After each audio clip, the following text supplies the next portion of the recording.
welcome to the Vol Bros, presented by the Ooltewah Club. My name is Evan. This is my brother Rustin, and we are two Vol Bros who are actually bros in real life.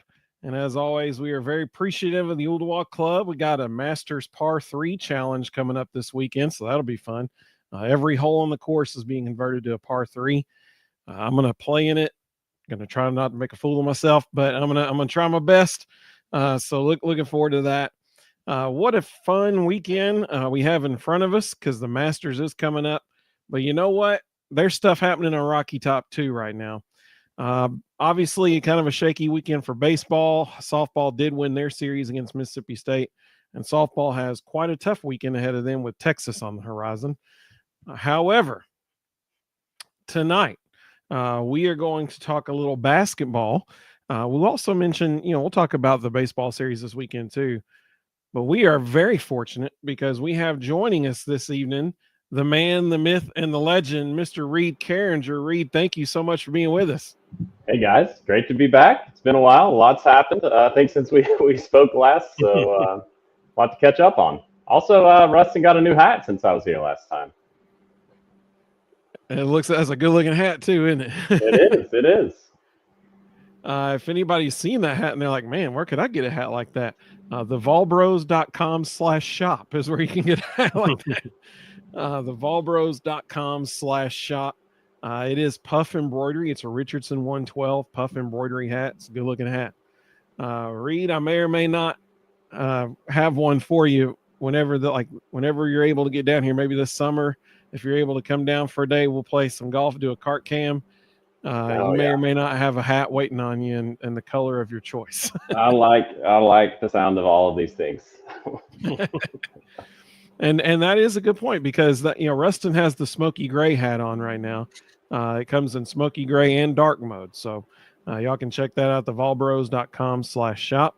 Already got a lot of people chiming in the comments. Matt was joining us. Kevin, welcome, buddy. Good to have you. He said, let's go Vol Nation and Vol Bros. Absolutely.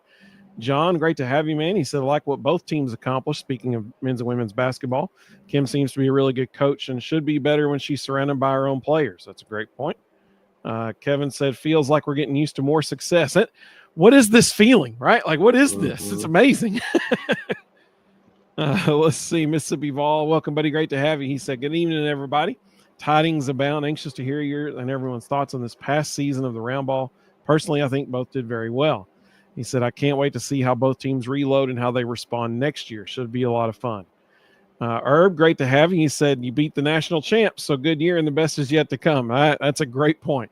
Yeah. That was one thing I was going to, everybody this year was like, well, can the Lady Vols compete with the big dogs? Well, they beat the national champion, and the national champion just absolutely dominated that game. What a great, not that anybody was rooting for UConn here, but I think what a great testament to what Kim Caldwell was able to do in year one. Not just that win, but we talked about on previous episodes, guys, just needing to get that marquee win, being so close so many times, and they got it over the eventual national champs. So could have been a better one in retrospect, and I'm sure we'll get more into the Lady Vols season here coming up. But yeah, good year. Totally agree. Mississippi Vol said, I'm very anxious to see how Coach Caldwell adjusts after this season. I think this year has taught her a lot on what it's going to take to compete in the tough SEC night in, night out. 100% agree. We heard her say that actually, when it was about after the first 2 weeks of SEC play, she changed her whole style. She was like, we got to get to the basket first, then we'll take outside shots after that. Whereas before it was like, hit as many threes as you possibly can. Mm-hmm. Elijah, he said, what's up, buddy? Hey, good to see you. He said, yes, Reed. That's what I'm talking about. That's the way we feel too, Elijah. Now it's good to be back. Y'all got a good community here, so thanks for having me, everyone. I totally agree. The community is awesome. It is fantastic. Jonathan said, good afternoon, Evan and Rustin Reed. Rough weekend for baseball. It was. A rough Saturday. Friday was good. Saturday was tough. We'll get to that. Kevin's pumped you're here. Reed, absolutely. Matt's pumped you're here. Rhonda, great to have you. Let's see. Mina Lackey, awesome. Great to have it. Best chat on the interweb. That's right. That's exactly right. Let's see here. Let's see. Greg, welcome, buddy. Good to have you. He said, can we all chip in for Sarah Strong? Let's see here. Rhonda said, Kim brought a lot of excitement and enthusiasm back to this team. Can't wait for what she brings to the future. 100% agree. Well, so with that being said, let's dive in. Here's what we're going to do. Now, if you watched our show, oh goodness, when was that? Probably, well, it would have had to have been the Sunday night before the Sweet 16. That's when it would have had to have been. So I guess that was what, 2 weeks ago, something like that, a week ago, something like that. I can't remember. Spring 2 break. weeks. Okay. Spring break. End of Knox County spring break. Anyway. Gotcha. Well, let's start with that. I'm going to switch the order up. We're going to come back to baseball here in a second. I asked Rustin a question a couple weeks ago, saying, hypothetically, if the season ended in the Sweet 16, which hopefully it wouldn't, unfortunately for the Lady Vols, it did. What would he rate this season? But here's what we're going to do. The season has now ended. We've seen everything from both teams that we're going to see. So we're going to start with Reed. Then I'm going to ask Rustin. And we'll start with the Lady Vols first. Okay. So Reed, on a scale of 1 to 10, 1 being worst it could possibly been, 10 being best it could possibly have been, having seen everything from the Lady Vols this whole year now, and y'all let us know in the comments too how you would rank them now that you've seen the whole season too. 1 to 10, rate the success of year 1 for Kim Caldwell's Lady Vols. Great question. I'm weighting it based on my preseason expectations for the Lady Vols, and I think they absolutely blew those out of the water. I thought they would be fun to watch, which they were. I thought she would bring excitement back to the program, which she did. I did not see them beating the eventual national champions like we talked about just a minute ago. I didn't see them, rattling off what we had the last undefeated teams, in the country there, and in major sports for the Vols this year. I just really thought they exceeded expectations. And when the schedule turned tougher, they still competed, still won games, beating UConn, for example. Had a bunch of top 20 wins this year. And I thought this was probably going to be a top 20, 25-ish team. And I know they didn't advance past the Sweet 16, but they had a lead on Texas, the 1 seed in the fourth quarter in that game. I think if you told any of us that they were going to knock off the eventual national champions, that they were going to get to the Sweet 16, be competitive with a 1 seed, be competitive in pretty much every game they played, really. And they didn't have any concerning bad losses till the SEC tournament in Georgia at home at the end of the year when they were clearly kind of worn down. And I think that gets back to some of the things you already mentioned about Kim Caldwell learning, the roster, which I want to talk about too. But so all those qualifications aside, I gave them a 9 out of 10. If they made it to the Elite Eight, Final Four again, I think that's kind of, Final Four year 1 with as competitive and deep as women's basketball is now is kind of a pipe dream. But that would certainly have been a 10. An Elite Eight probably would have been a 10 for me. But I give them a 9. A solid A. Exceeded a ton of my expectations. And then part of that is something that the chat already alluded to, the recruiting. Top class in the nation signed coming in year 1. Her first full recruiting class year. When you're competing with LSU, Stanford, Oklahoma, everybody, a lot to be excited about moving forward as well. So I'm rating the year and the off the court things as well, and I think it's a 9 for me. You could make a case it should be higher, maybe a 9.5. If we're doing decimals, solid A from Kim Caldwell. If I'm a teacher here grading her performance, I don't have a rubric. I didn't go that far, but Well, and I think you make a great point about the recruiting class because that is part of this year, right? Like that's part of this season. So I think that's a great point. Rustin, what would you give them? 1 to 10, 1 being worst it could possibly have been, 10 being the best it could possibly have been. Yeah, my number didn't change. I said 2 weeks ago it would be 8.5. And the biggest reason for the 8.5 was the games they lost that they shouldn't have. If 10's perfect, obviously they weren't perfect. If they had won and made it deeper in the postseason, I probably would have bumped it up to a 9. But I think a solid 8.5 in year one is really impressive. And as Reed said, it's I think two things are going to be really interesting. Number one, the recruiting class coming in, how quickly they fit in, and number two, I will give Kim Caldwell a ton of credit.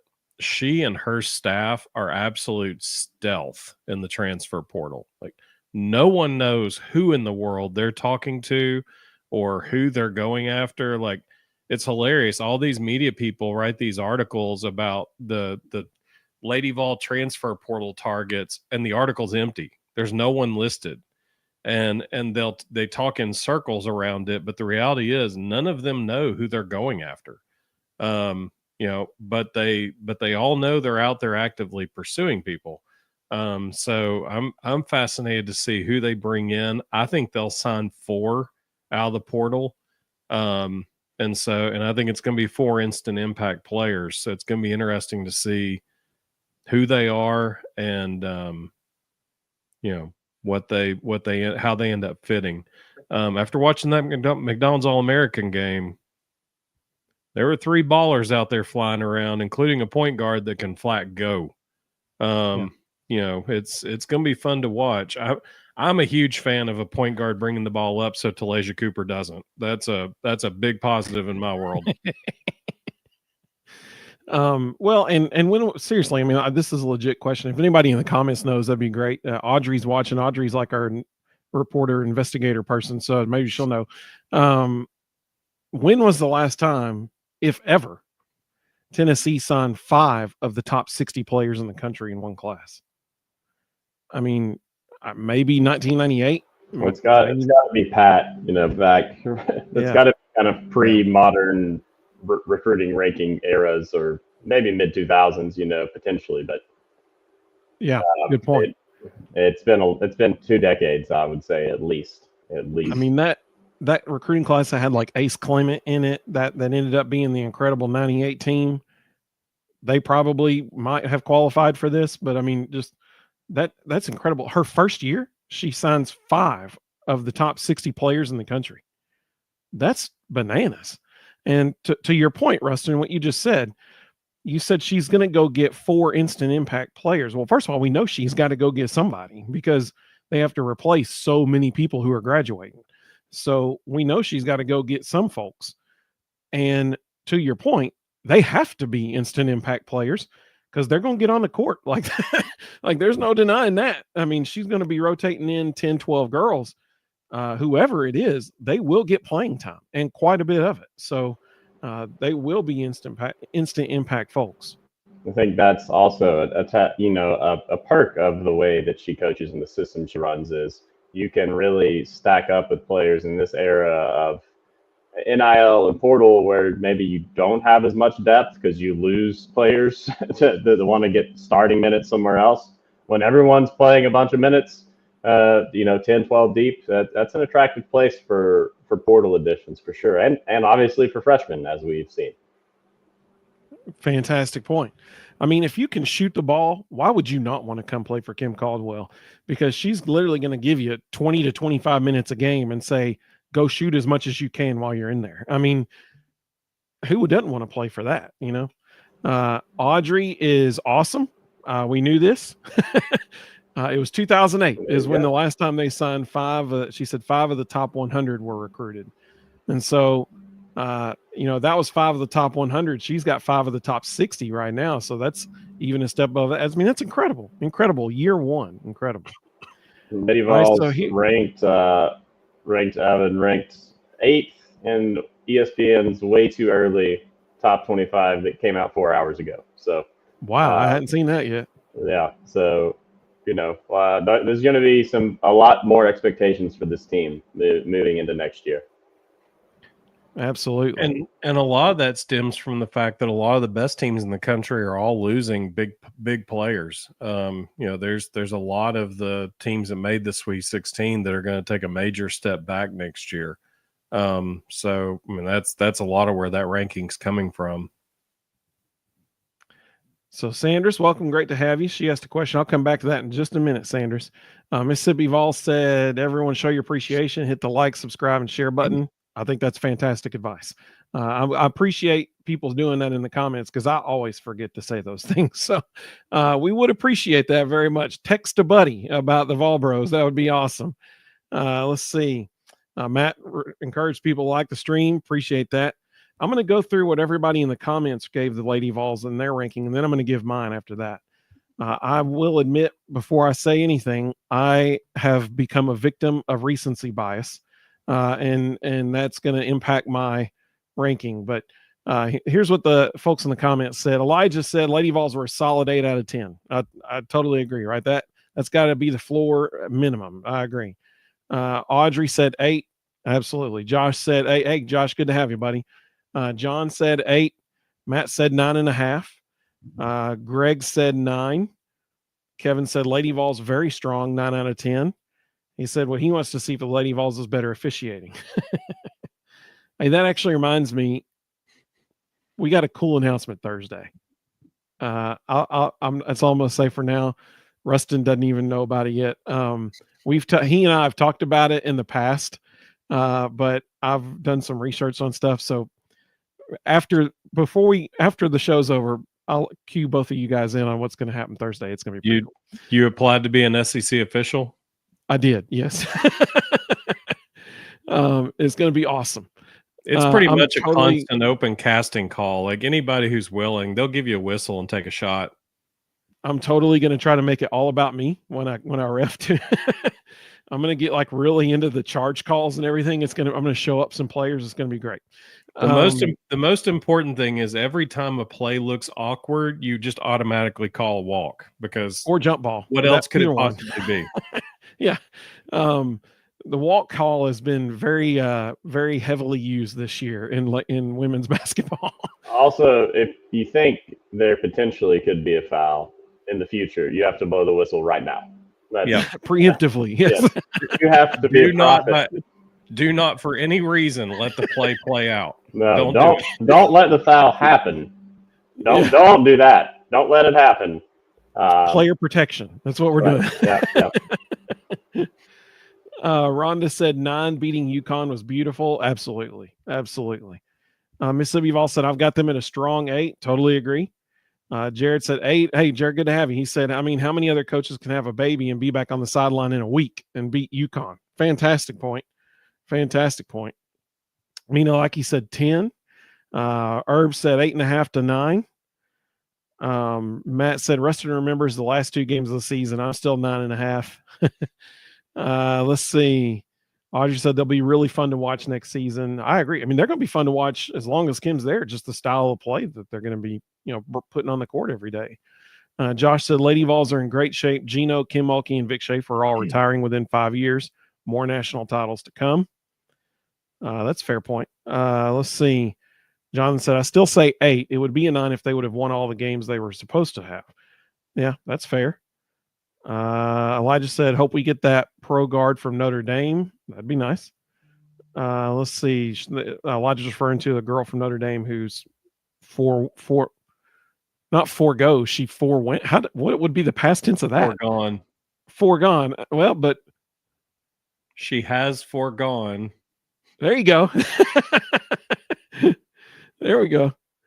Let's see. Elijah said it looked like we got the women's version of Sakai Ziegler in that new point guard. Mia and Maya. Yep. I think that's a fair assessment. Kevin said second year for Coach Caldwell comes with much tougher metrics because of how this team has set expectations for people. Oh, that's a good point. And, that was a good point from Reed earlier. Based on expectations going into the season, I don't think anybody anywhere could say that they didn't surpass everyone's expectations. Mina Leggy said, I agree. I went 10 because of the whole having a baby and missing one game only. She's a warrior for sure. Let's see. I think one of the things I really liked about this team, and even I went to the senior night Georgia game that they lost, the worst loss probably of the season. But even that game, that team, you watched it all year. They never feel like they're out of the game. They never give up. Not unlike what we saw Houston do. Very different styles. Amen. What we saw Houston do against Duke. They keep battling, and they're going to go on a run. Everyone on the opposing side. There's a lot there culturally that you can point to that really bodes well for the future. That I'm excited to see what that looks like, and I don't think you're going to get that late season drop off with more quality depth next year. I totally agree, and you know, I mean, I think she set it literally the highest bar possible for recruiting now, but I mean, once again, like you said, why would you not want to come to Tennessee if you know for a fact you will get playing time as a freshman? Like, it's going to happen because she's going to put as many people as she can on the court. So, I mean, it's an attractive thing to present to players for sure. Let's see. Matt said Caldwell got the Paldo twins. Yep, absolutely. Greg has, and Brennan, they are dangerously close to what's coming Thursday. Greg said, any 3 fans merch? Brendan said, and Evan was approved because, you know, any 3 fans. That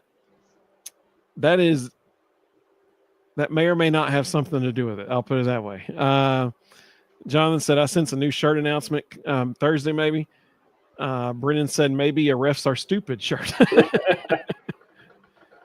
I think that one would sell, actually. Yes.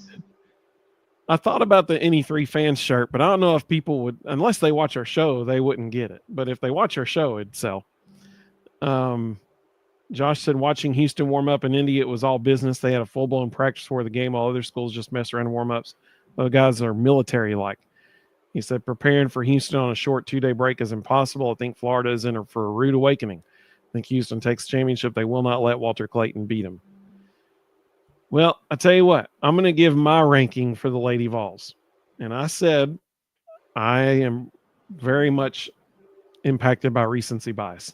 But when you stop and consider what Reed said, he's right. Expectations going into the season, I mean, I think if everybody's being honest, we were all just hoping they'd make the tournament and wouldn't break the streak. I mean, I think that's fair. We had no idea what the team was going to look like. So many transfers. We literally had no clue what was going to happen. And then they came out and put on a show for the first month and a half of the season. And people were like, whoa. Then they almost beat Oklahoma. And they almost beat LSU. And people and they lost by a combined, 3 points to the 2 of them? And then people were really like, whoa. And so then they beat UConn. Let's be honest. They had South Carolina on the ropes too. Right. And then they beat UConn. And immediately street cred for Kim Caldwell and her whole staff, and just incredible what they were doing. Not to mention, in the midst of all that, she did have a child. Only she was back on the court 5 days later. That's incredibly impressive. Didn't miss a beat, and then beat UConn after that. So then you get to the NCAA tournament. They beat an Ohio State team at Ohio State, a place where they had not lost the entire season. And they, quite frankly, should have beat Texas in the Sweet 16. Yeah. And so here's where my recency bias comes in. If I agree with Reed and Rustin, 10 is perfect. So I think a Final Four, even if they didn't win it all, I think if they had made it to the Final Four, no one could say it was anything less than a 10. That would have been amazing if they made it to the Final Four. So I can't go 10 simply because they didn't make it that far. And I'll be honest with you, I want to give them a 9, but I'm still upset about the fourth quarter against Texas. I'm still upset about it. 9 turnovers in 10 minutes. They were averaging 1 turnover every minute and 7.5 seconds. Are you kidding me? In the most important quarter of the season, We were so careless with the ball, and it wasn't even like we were being pressured into the turnovers. We're just literally chucking the ball in the first row of the stands, dribbling it off your knee, not even your foot. Yeah. Like how I know that was a really tough watch. I mean, we just imploded. Like, you have to take care of the ball. You have to, and making like we had that one play. We're on a fast break. There's a girl 45 feet in front of the girl with the ball, and no one in between the two of them. She makes a chest pass, overthrows her, and the ball lands in the paint behind the baseline.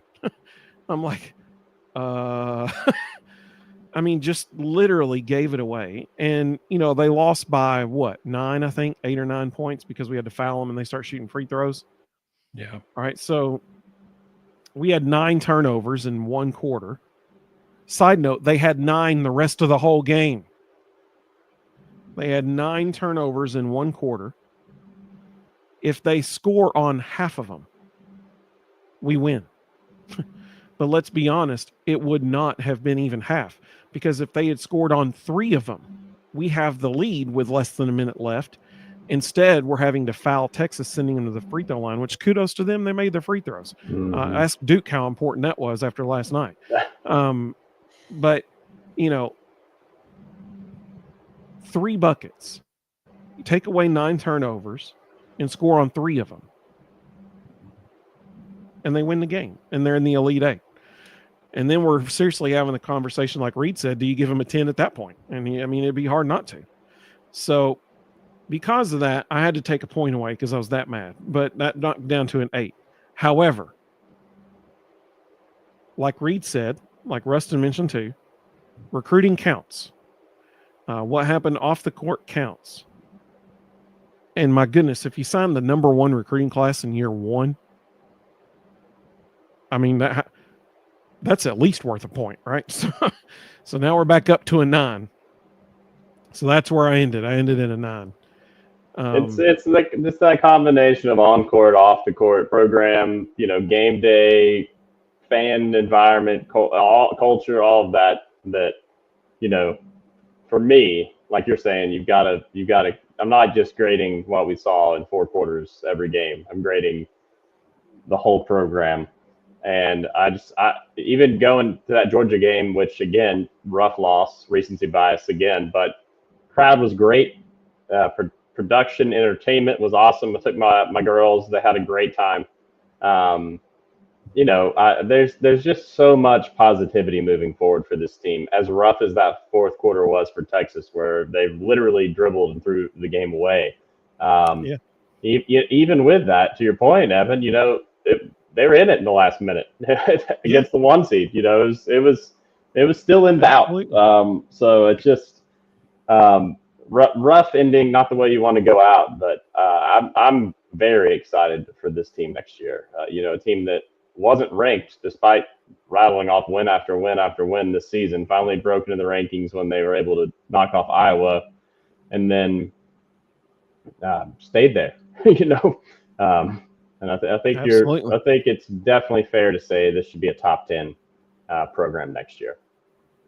Totally agree. And that's a good point. I forgot that win against Iowa. I should have mentioned that too. That's a good point. That was the first one where I thought, all right, they're exciting. We know against lesser competition, we like the system. It's entertaining. We like the style. We like your coaching. We like the players that you brought in. But when they beat Iowa, okay, they're actually going to be competitive here in the SEC. Absolutely. That was a message to the whole country at that point. Greg made a great point. Greg, I think this is I agree with you 100%, Greg. He said, if I gave you a list of the Lady Vol basketball accomplishments that were coming this season back on the day Kim Caldwell was hired, everybody would have given her a 10. You're exactly right. That is a very good point. Yes. Y'all agree with Greg there? Absolutely. Yeah. Absolutely. Tony said the only thing hey, welcome, Tony. Good to have you. He said the only thing he would change about Kim Caldwell's team is let him play at least 2 to 3 minutes at a time before sending in subs. Matt said Evans with me at least a 9. He said, preach, Evan. That's right. Let's see. Josh said, I know we barely lost both games, but the Lady Vols are better than Texas. I'll die on that hill. I mean, they should have beat them both times, honestly. Yeah. But kudos to Texas. They made free throws in that second game for sure. Texas is number 4 in ESPN's way too early top 25 for next year. So should be some good matchups next season. Absolutely. Let's see. Kevin said, I hope I get this in before we move on to the guys team, but does anyone for real like/respect Gino?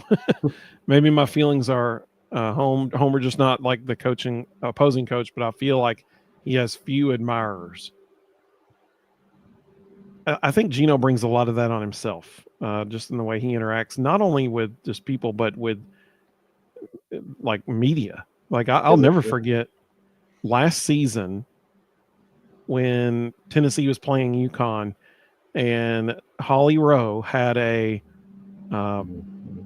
right before halftime, they're going into the locker room and she's interviewing Gino, and he was just a jerk to her. I mean, on national television, just a jerk. And I was like, not a great way to endear yourself to folks there, Gino.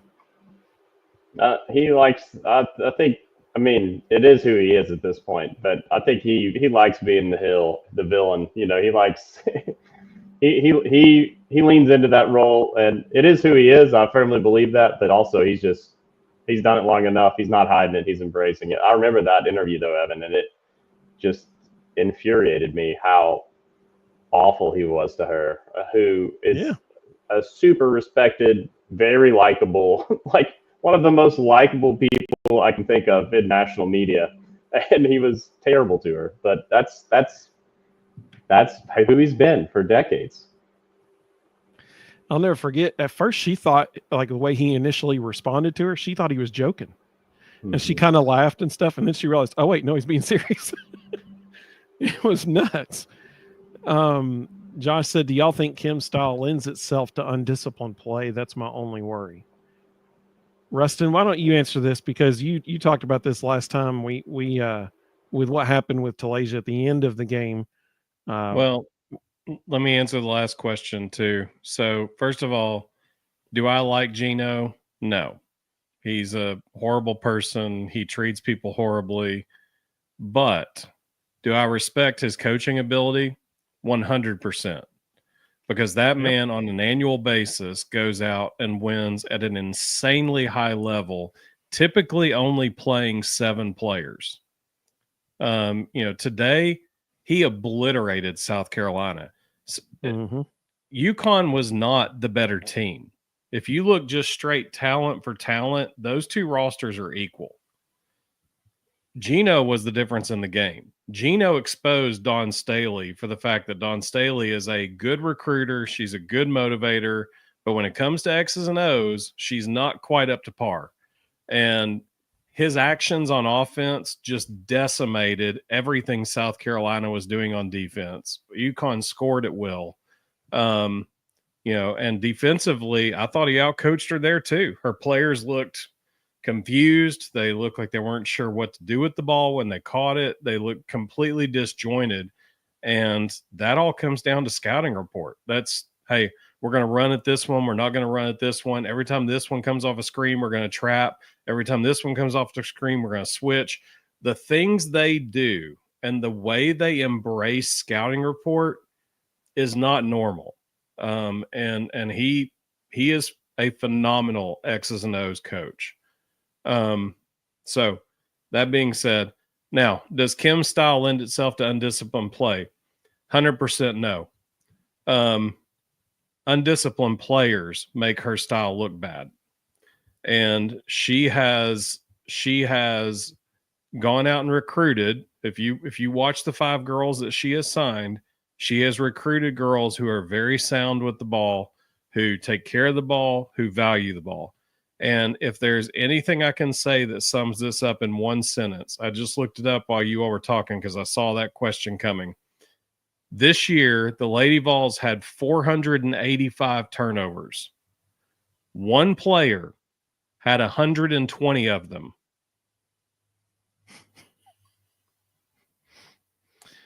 Those numbers almost bear out perfectly with the 9 turnovers in the last quarter of that game.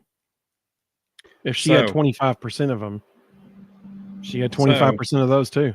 That is why I am very happy to see a big-time ball handler coming on the court, and I hope they go in the portal and get one more so that Talasia Cooper never has to bring the ball up the floor ever again. They will get significantly better when Talasia can just catch an attack and doesn't have to be a ball handler. It's really, to your point there too, Rustin, it's really kind of amazing what they were able to accomplish without not even elite, but just a very good point guard or ball handler this year, because they didn't have it. They kind of had a bunch of hybrid type guards, combo guards, wings, whatever you want to call them. And, I think for her system especially, you need a Zakai type who's going to come in there and just take care of the ball, run the offense, keep you on schedule, as well, yep. Which is some of, I think, the fourth quarter struggles there. Just to put that in perspective a little bit, Sam Spencer transfers in this year. I think we would all agree she was our primary point guard for the majority of the time. She brought the ball up probably more than anyone. She had 50 less turnovers. She was second on the team with turnovers with 70. Talasia Cooper, as the secondary ball handler, had 120 turnovers. Yep. You gotta have Sam had a great year.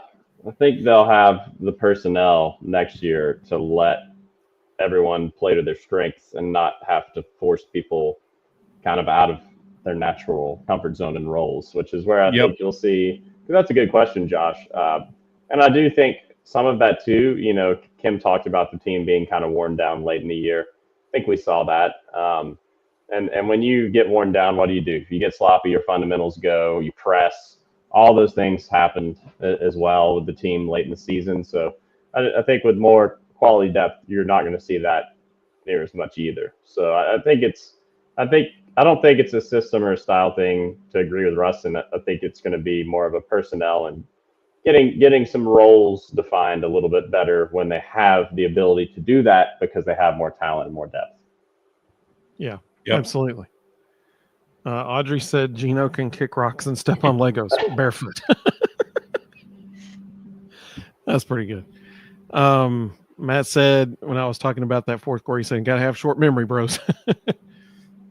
It's my battered Vol syndrome flaring up in me, I guess. Audrey, if you don't like Gino, you need to be cheering loudly for Houston on Monday night, because Todd Golden is 1,000 times worse than Gino. Mississippi Vol said, "I agree with that, Evan. I would have loved to see how the Texas game would have ended sans the turnovers, and if they had done a better job at the free throw line." Absolutely. Matt said, "Still confident with a solid 9.5. We all feel good about this program." I like the program at the end. That's awesome. Let's see. Tony's talking about baseball. We'll get to that. I promise, Tony. We're about there. Greg said it was great television, though, with Gino and Paige hugging today. Matt said Gino is as likable as cold peanut butter. Yeah. I've never tried cold peanut butter. I hadn't either. I don't want to now, I guess. If I so you watch the Vol Bros, you learn what food items not to partake in. There you go. Right. You look at that box score for that game, guys. Lady Vols outshot Texas as far as they had 8 more attempts than Texas. Usually that'll win you a game. Out rebounded Texas. You think, you look at those two things, that's kind of maybe the two biggest barometers for winning a basketball game, men's or women's side, is rebounding and shot volume, and Lady Vols won those two big areas. And even with all the turnovers in the fourth quarter, only had 4 more than Texas for the game. So maybe you still overcome that. And it was right there. It was right there. But I think next year's the year you see them kind of get over that hump. Absolutely. Carl said, "Great show, Rustin. I can never pull for Florida." No, Appreciate you, Carl. Whoa! Breaking news: Jalen Carey just committed to Tennessee. for real this time. Austin Price just tweeted it out. Then it's official, then for sure. Yep, Mike Wilson got it as well. Sanders. I'm honestly kind of surprised by that one. I'll be curious to see where he fits in because that's a weird. I don't know. That's just a weird fit to me. Elijah said, "Told y'all." Elijah's the one who told us about it on Twitter the other day. Matt said, "Boom." So Sanders said, "I'm sorry. Did you guys answer my question? I think I missed it." So Sanders, I was actually saving it.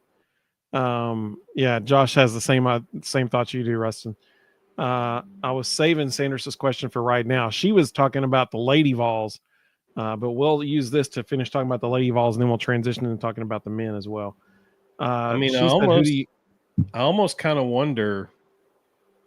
I'm sorry, I'm stuck on that one. That's just bizarre to me.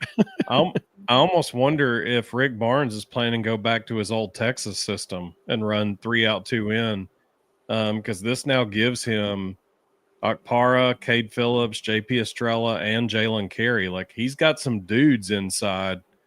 Don't have to find as many guards in the portal this year, in a year when the portal's pretty terrible.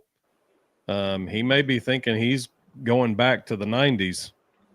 More length, more athleticism, though, as well. Which, if you watched a couple of those, like Florida and Houston games, Tennessee needs. Absolutely. Yep. So Sanders said, "Who do y'all want from the portal?" And she was talking about the Lady Vols. We now know who they just got from the men's portal, but from the women's portal, I think everybody would say that I can't remember her name. I'm terrible with names. I'm sure everybody knows that by now. But the girl from Notre Dame who decided to forego the WNBA draft. I used it right that time. I'm sure everybody wants her on their team, but is there anybody else? I mean, Haley Van List's been with 3 teams in 3 years, I think. So, I mean, like, why make it 4? You know, I don't know. I'm curious to see kind of their strategy, and like you said, no one really knows because they've got a lot of the core back. They obviously need bodies as well, but they have 5 freshmen coming in. They're going to play. How many do they need really? I think 4. So they've got 5 freshmen coming in. They've got 6 returners, assuming Edie Darby hits the portal like Avery Strickland. So that'll be 11. You get 4 out of the portal, you're at 15. In her system, you know, if she's a true Grinnell person, which it feels like she is, Grinnell coaches like to have 15. They want to roll 5, 5, and 5 and come in waves. So, you know, the girl you're trying to think of is Olivia Miles. I don't know. They're so quiet in the portal. I break it down more to position than player. I think they need a veteran combo guard, somebody who can play the 1 or the 2, again, to keep Talasia Cooper from bringing the ball up the floor. They need kind of a slasher wing, almost like a Talasia Cooper, so that, you know, they have somebody on the opposite side of the floor, whether she or Ruby Whitehorn's on the bench, somebody on the opposite side of the floor who fulfills that role. It'd be nice to have another stretch for like Alyssa Latham, just for, you know, the ability to play inside out. And then they need a backup for Z Spearman. So, you know, that's the 4 I think they'll target. Some kind of combo guard, a slasher wing, a stretch 4, and a backup 5. But, you know, who knows? They've been silent. To Reed's point, she's shown this year that she can have success with 10. And so, you know, even if nothing magical happens in the transfer portal,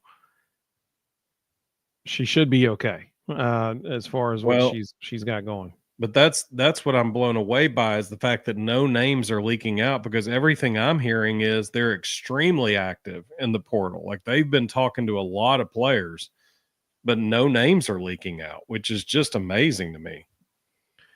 I would say that they need somebody with some size to replace Jillian. They need somebody with some height that they can put in there to get some rebounds, that kind of thing. That would be one of the priorities but I'm not in charge. So, but let's use that to segue into the men's team. So the men's team have now picked up 2 transfers in the transfer portal, Gillespie and now, Gillespie's a all Big Ten performer from Maryland. And now we've got the Carey kid. That news just came out about him from Vanderbilt. So you got an SEC guy and a Big Ten guy. Clearly, they need more from the portal because, I mean, with 5 returners, how many they got in the signing class? 3, 8. They're up to 10 now. They got to have at least 1 or 2 more dudes. So who is there anybody out there that y'all think that they would love to have? Preferably a guard, in my opinion. But is there anybody out there that you think maybe they're looking at for the men's team?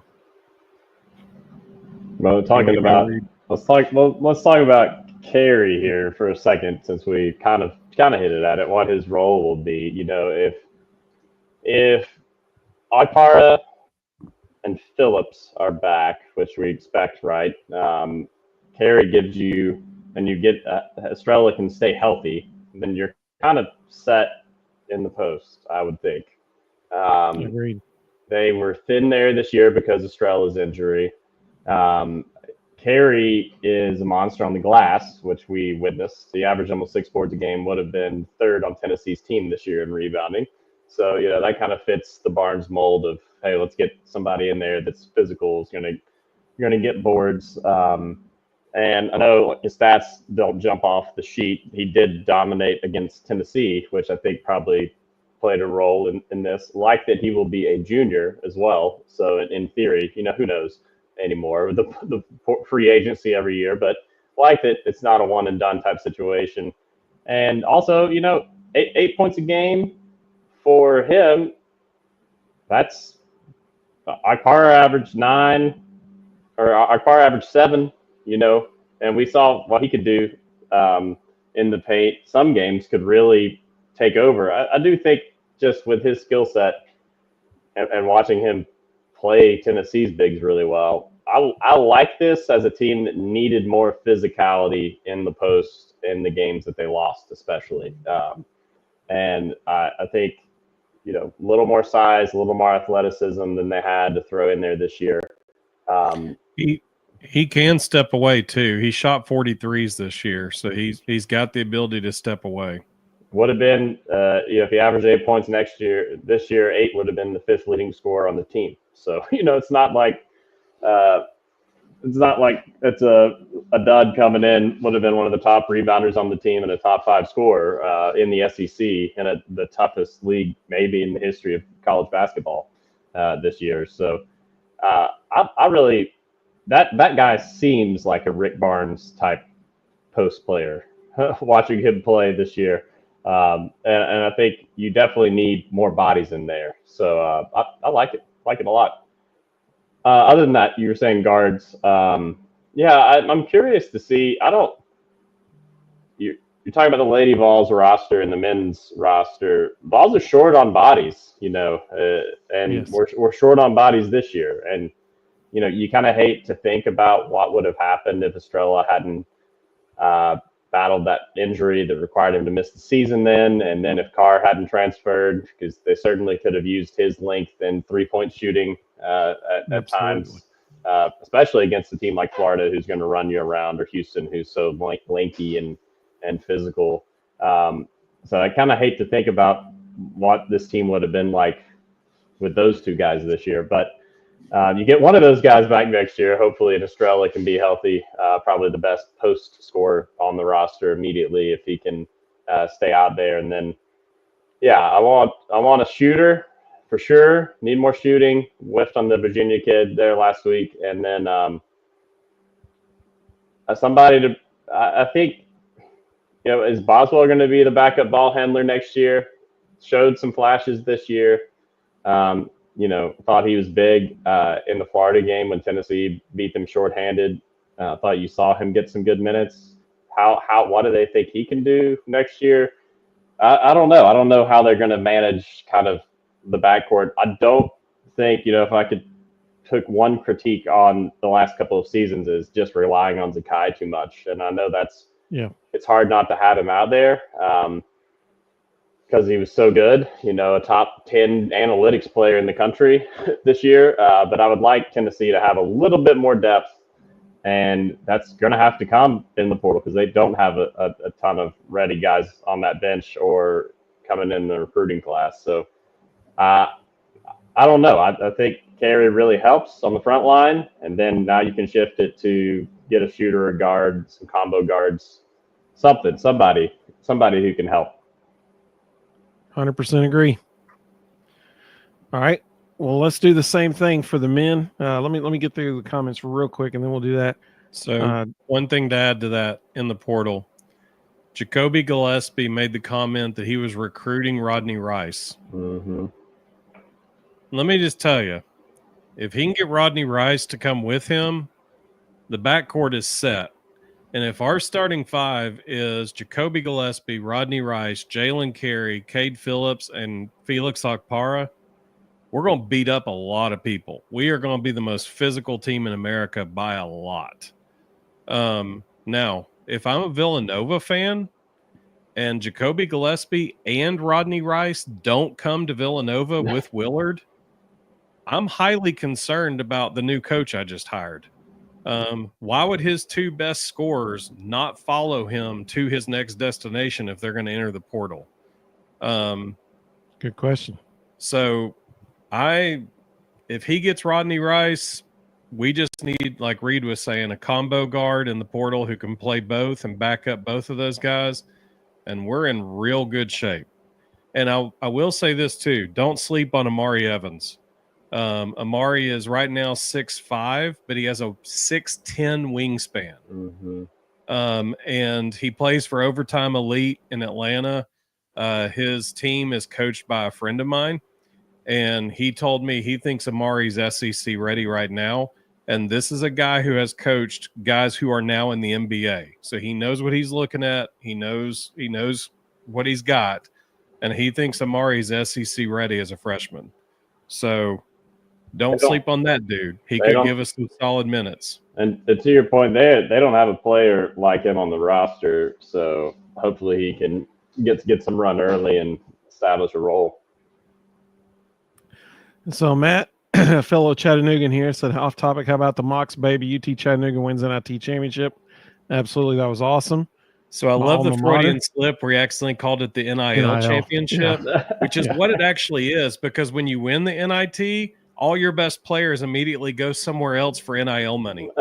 Which leads us to Josh's question. Josh said, could Honor Huff at Chattanooga play as a two guard? He's in the portal, best three-point shooter in the country.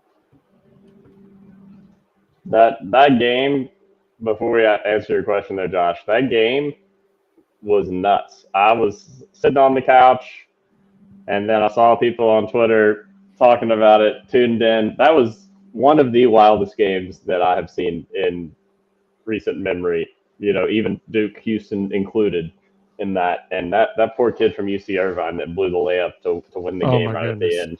Yeah. I was obviously pulling for Chattanooga, but oh man, I felt for that kid so bad. I mean, that's like having the dreams where you have a final and you forgot you didn't study, or you show up to class without clothes on. Like, I dream about blowing layups, to win a championship for your team. I hope that kid's getting a good sports psychologist provided to him by the team after that, because that was brutal. That was brutal, guys. And Josh, Tennessee's not had great luck with. I mean, obviously, Lanier and Connect were different beasts, and we knew that. Or we thought both of them were going to be very good coming in, and I think obviously they exceeded everyone's expectations. Connect putting up the top offensive year in my lifetime, and then Lanier putting up the best 3-point shooting year in the program's history. So I think those guys are a little bit different. Tennessee's not had the best of luck with sort of your low mid-major role player shooter type guys. Going back 3, 4, 5 seasons ago.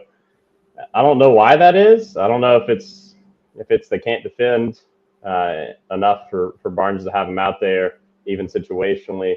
I don't know. I don't have a good answer there. But they don't seem to like anyone that they can't play 35 minutes a game if they had to. Yep. Definitely hit the jackpot back-to-back years with Dalton and Chaz. I mean, it's nice to go get the best shooting guard in the country award winner out of the portal, isn't it? That's nice. It helps. Yeah. Let's see. Tony said, I'd like to see Barnes go back to playing inside out like they did with Grant Williams. Ron said, could there be anyone on the bench besides Boswell? Not really. That's the problem. That's the problem. It's not really. It's literally. There's no one else. Yeah. Looks like UNC targeting Huff potentially. That'd be interesting. Chris and Darius both talking about they like the pickup from Vanderbilt. Sorry, I'm skipping through some of the comments here. One other thing about Amari Evans while we're looking through this, he's currently being coached by Doug Martin. That's a name that most people don't know, but prior to coaching for Overtime Elite, Doug Martin was a player development guy for the Los Angeles Clippers. He also coached in the G League. This is a man who has worked with literally hundreds of NBA players. So when he says Amari Evans is SEC ready, I listen to that. He definitely looks it if you've watched him play any. The guy looks like he's been in a college weight program and playing college ball for 3 or 4 years. So, yeah. I mean, it's I think it's going to be interesting if he could. I really wish, if you watch that Houston game and you watch the Florida games, Tennessee struggling with teams with as much physicality as they have, but more athleticism. And getting these rosters a little longer, a little more athletic could really put Tennessee over the hump. And Evans is a guy who fits that mold for sure. Yeah. That's Jason Swain's barometer, isn't it? He's like, if he's 18, but he looks like he's 35, then he's good. Right. Well, like I say, Doug Martin is a fantastic person to get feedback from. And if he's high on a kid, we should all be high on a kid. Audrey asked a good question here before we move on to rating this year's team. I think Rustin and I actually have different answers on this. Reed, I'll be curious to see what you say. It says, speaking of NBA players, which of our seniors will be playing in the NBA next year? My answer is 1, Chaz Lanier. What do y'all think? If I'm setting the over-under, I'm setting it on the half. Because I think he's sort of an in-between prospect for me. I know he's a deadly shooter with a quick release, and he has enough athleticism to guard his position and size. Just ball handling. And the NBA is a little different game. They can post him up out there, stand at the 3-point line and fire away. But yep. I don't know that he's quite there yet. I think he's kind of going to be this kind of betweener, two-way contract type player. Could be wrong. Hope I'm wrong for his sake. And I've certainly enjoyed watching him play, but he's not a 3-level scorer like Connect was. Elite shooter, but we'll see. I really hope he can break through. He reminds me more of some of those other guys we've had from Tennessee, Springer, Keon Johnson, that they've got enough athleticism and promise for teams to take them, but they're going to have to work their way in there to being consistently on a roster. The NBA is just like the NFL. Everybody thinks they're smarter than the college coaches. So all he has to do is have a really good pro day. And we're talking about only the second individual ever to complete the Durant drill behind Kevin Durant. So people who fit that kind of mold have really good pro days. He will go out there and he'll have scouts' eyeballs doing this when he starts knocking down 15 threes in a row on a pro day. And he'll get drafted solely on his pro day because he's the kind of kid that shows up and has big moments like that. And that's all they care about. They watch that. They go, oh, I found it. I found the second rounder nobody else is going to go for. And they jump all over people like that. So I think Chaz absolutely gets drafted. I think Zakai and Jemai both get undrafted free agent jobs in the G League, partly because of Rick Barnes's credibility in the pro world. I am fascinated to see Jemai in the G League with no restraints. Because I think there's times offensively Rick Barnes has held him back. We know he's going to defend. We know he's going to rebound. In the G League, there's lots of opportunities to hit the basket and attack the basket and drive recklessly, and that's Jemai's game. He can get to the basket. So I would not be shocked. Yeah, I would not be shocked at all if the combination of his defense, rebounding, and averaging 7-8 points a night in the G League, if he stays in there for a really long time and maybe even gets some two-way options on injured teams. I definitely, I'm with you. I think Chaz is definitely going to get drafted. I mean, I think the question was, is he going to be playing in the NBA next year? I think it'll be in and out. Yeah. But we got a lot of potential G League players. So Jordan Gainey was, I think if he had another year here, he's an all SEC player. That's a guy who's got the potential. Also, if you look at the metrics, one of our best defensive players as well. So those guys, their games fit that kind of back and forth G League two-way contract. And Jemai, again, Rustin, like you're saying, there's a spot in the NBA, and there still is, for just a dog defender. Tony Allen. That maybe doesn't shoot a ton, but can hit if you leave him in the corner wide open, which is what Meshack did this year. Shot 35% from three. That was Reggie Tucker. Second on the team. Low volume, but second on the team behind Chaz. So, you get him shooting a bunch of threes in the G League for a couple of years or a year even, and as good a defender as he is. Coaches love having a defensive stopper on their bench, especially in a series. Hey, stick with whoever. And he can fit that role, definitely. So I am curious to see kind of where these guys go down the line, because I think the talent we've all seen is there. Yeah. Igor's a system guy. If he can have a good showing with a team that loves pick and pop post players, that can be a huge opportunity for him. He's not going to go just blend in with any roster. He's not that kind of player. But if he can find a group that likes the European game, does a lot of pick and pop, he can fit in with somebody like that. Josh said, saw the stat the other day. Do you know how many players are in the NBA under 6 feet tall? 0. Not good news for Zakai or Mark Sears. That's a fair point. Well, I think that was sort of the dog on Kennedy Chandler too. As explosive as he is, just 6'1", maybe. Like 6 feet tall. It's not that type of game anymore. Yeah. Sam said NBA raises the physicality as the regular season moves to the playoffs. Josh said Gainey has a better chance at the G League. Was that a nice way of saying they start playing defense? Yes. Audrey says Meshack, Chaz, and maybe Gainey will be in the NBA. I hope so, but I don't know. Those guys can make a bunch of money playing overseas ball too. Yeah, for sure. They were. My sister was a good AAU basketball player. Got a scholarship a scholarship, D1 scholarship to play basketball. And so I hung out with the AAU circles, the guys for a while, and a bunch of former Vols too in that circle coaching or had kids in there by then. And a lot of them played in Europe or overseas for years. And they made great money.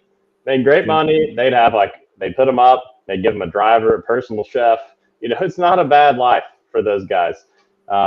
They can make a really good living playing basketball if they want to. And there's no doubt that those guys at Tennessee that we mentioned have that potential for sure. I am anxious to follow their careers. Kind of my guilty pleasure maybe is following former Vols wherever they're playing. Absolutely. Which now is the Colorado Rockies, apparently. Yeah. I had a former teammate who played 1 year with the Rockets and then 11 years in Europe. And he used to say once he got to Europe and saw the pay and how they were treated, he had zero interest in trying to get back in the NBA. He was like, this is great. I'm staying here and making all I can. And he stayed for 11 seasons. Kevin makes a good point. He said, how long did Muggsy Bogues play in the NBA? Was that a different era? And Matt said the Spud Webb era is over. 90s, Nate Robinson. I mean, there was a lot of those guys. Josh said, I would go overseas all day over playing in front of 500 people in a G League game in Green Bay, Wisconsin, or Grand Rapids. Sounds awful. Yeah, good ballers over there, too. It's high-level basketball. Yeah. Well, so let's get to our second question. Actually, it's part B of the first question. So we'll pick up the pace a little bit. Sorry about that. So the men's team,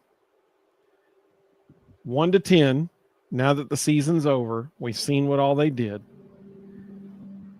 1, total failure, worst it could have been.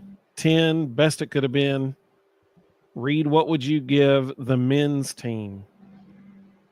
Well, I hate to plagiarize my own previous rankings of the Lady Vols, but I'm going to give them a 9. I think this is the best 2-year stretch in Tennessee basketball history, period.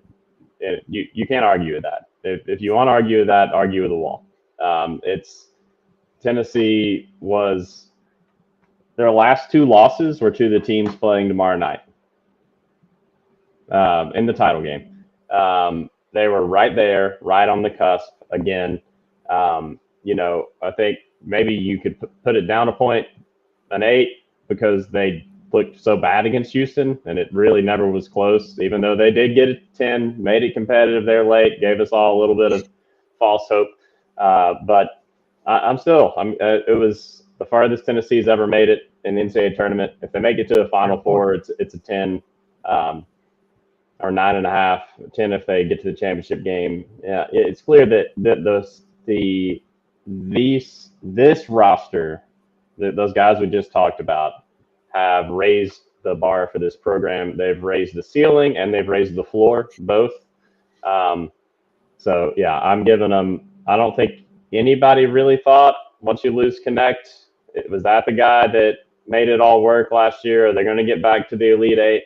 And I really think that Rick Barnes, at 70 years old, is the best coach he's ever been. I know he made a Final Four at Texas. I know he coached Kevin Durant.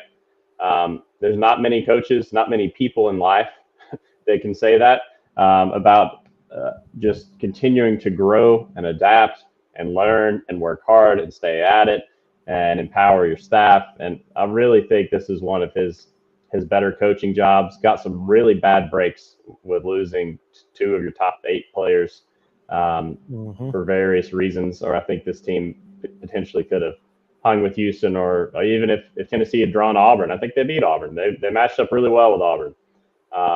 Auburn can't play composed for a whole game. And, sometimes it's the luck of the draw. So I'm giving them a 9. I know it's kind of a sour taste after that Houston game, like after the Texas game for the Lady Vols, but it was a great season. Great season for the men. Really enjoyed watching them. Ranked number 1 for 5 weeks. I mean, last undefeated team in the country.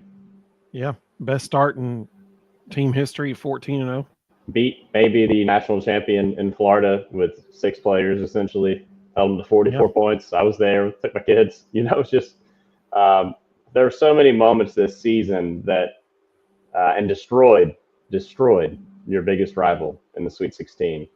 Wasn't even a game to get to the Elite Eight, to get back to the highest place you've ever been in March. So I don't want to hear any more Rick Barnes in March talk from anybody, because Tennessee has exercised those demons for sure.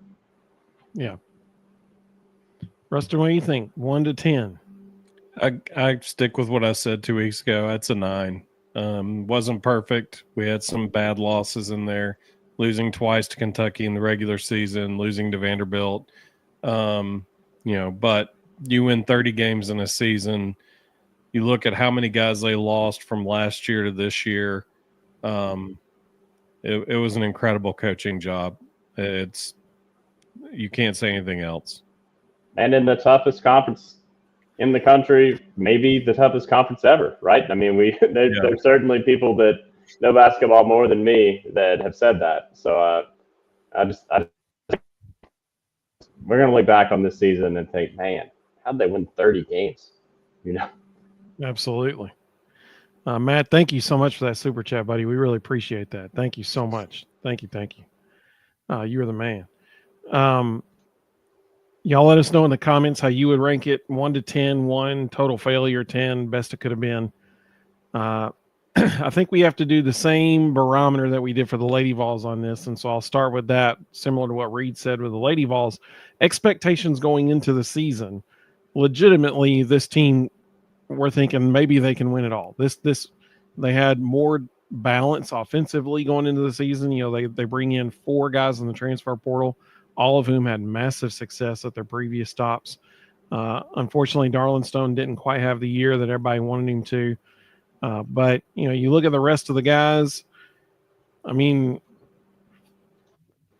it sounds like they could potentially win it all. So I think a 10 would have been they uphold those expectations. However, unfortunately, right before the season starts, you lose one guy that's going to be a major contributor in JP Estrella. Then, in the most bizarre exit from Tennessee since Lane Kiffin, overnight, we find out Cam Carr's gone. And we're like, what? No, that's got to be a joke, right? So that was actually the entire staff's reaction when they found out. Yeah. Wait, what? Yeah, exactly.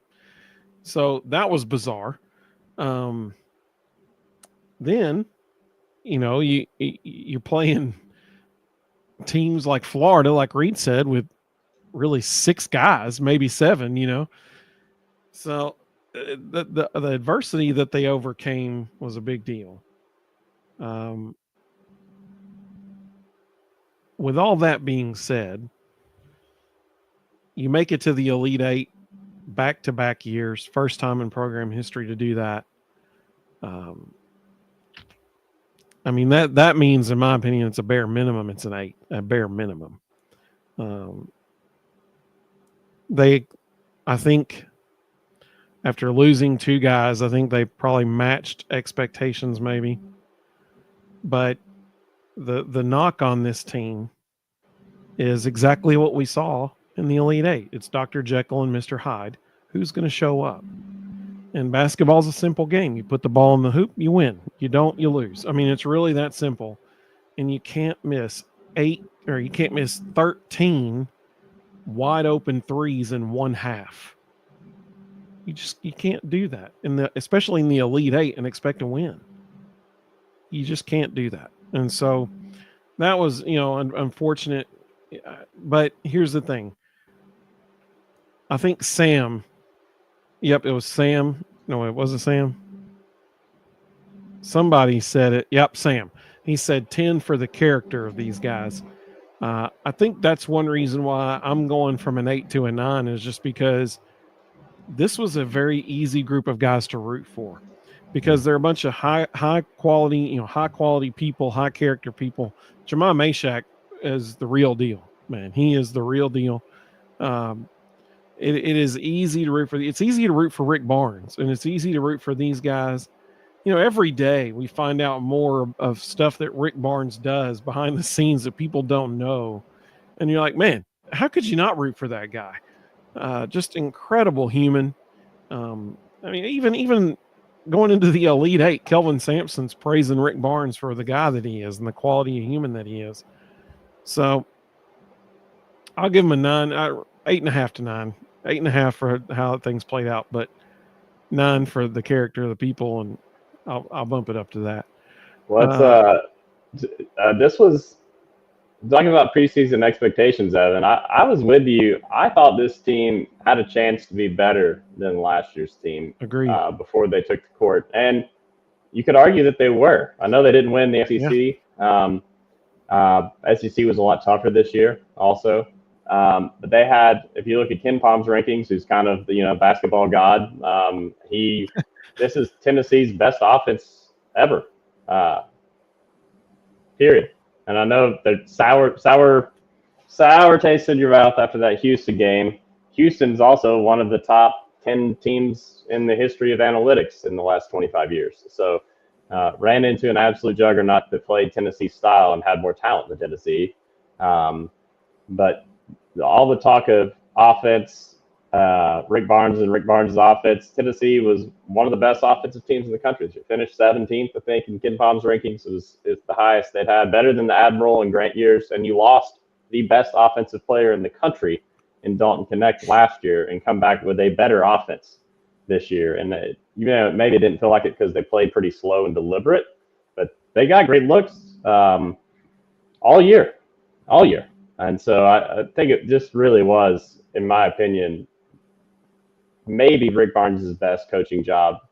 And I think I'm excited about what this team next year is going to look like, because he's proven, hey, they're going to put some pieces in there. They're going to find the guys with the right fit, and it's going to be a fun team to watch again. Did y'all happen to see the picture that got tweeted out yesterday at the baseball game? With Rick and Haslam's? Was that the one? Yeah.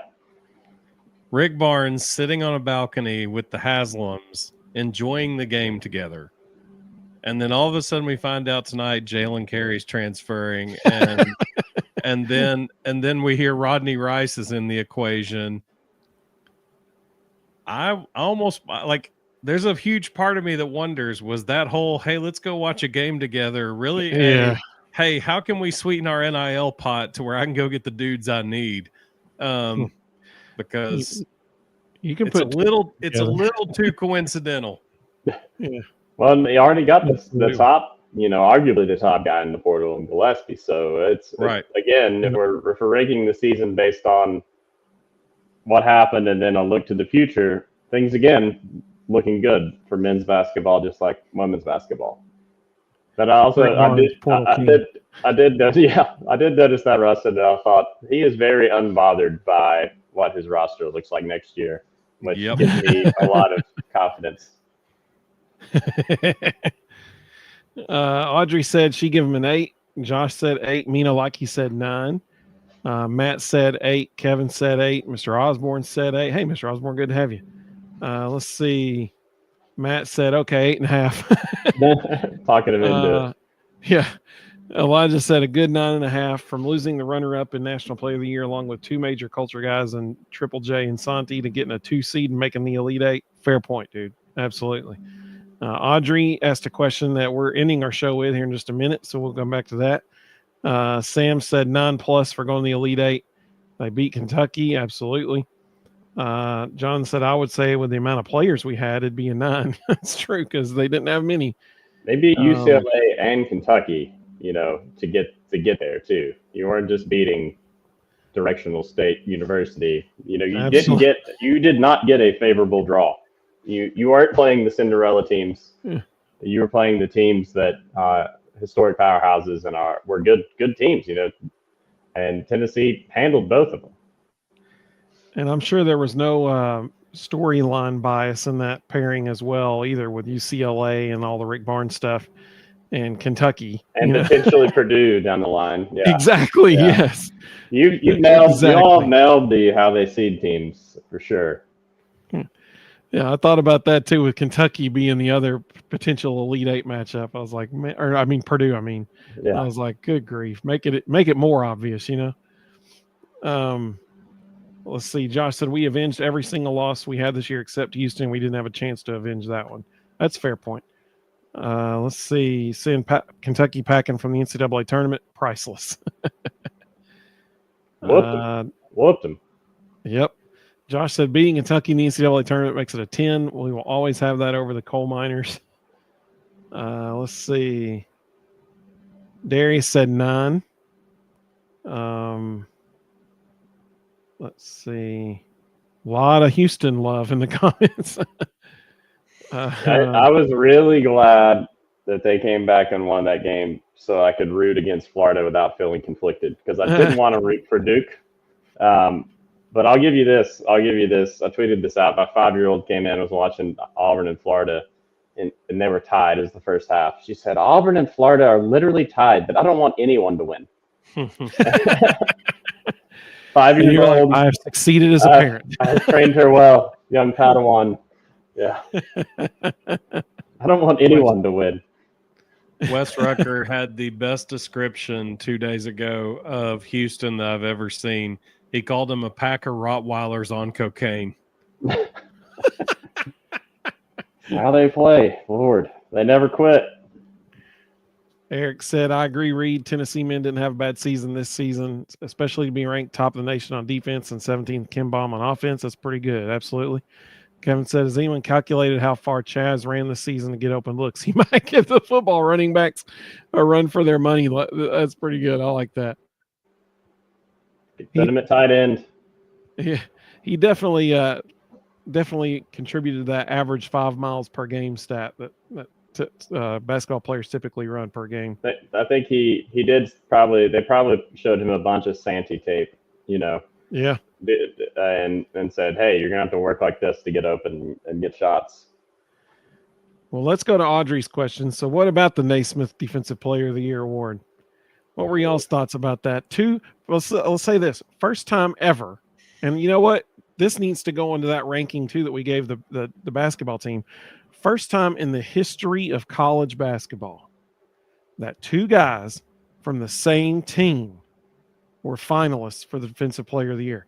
And it wasn't like a post player and a guard. No, the starting backcourt for the team were the Defensive Player of the Year nominees. Unfortunately, neither of them got it.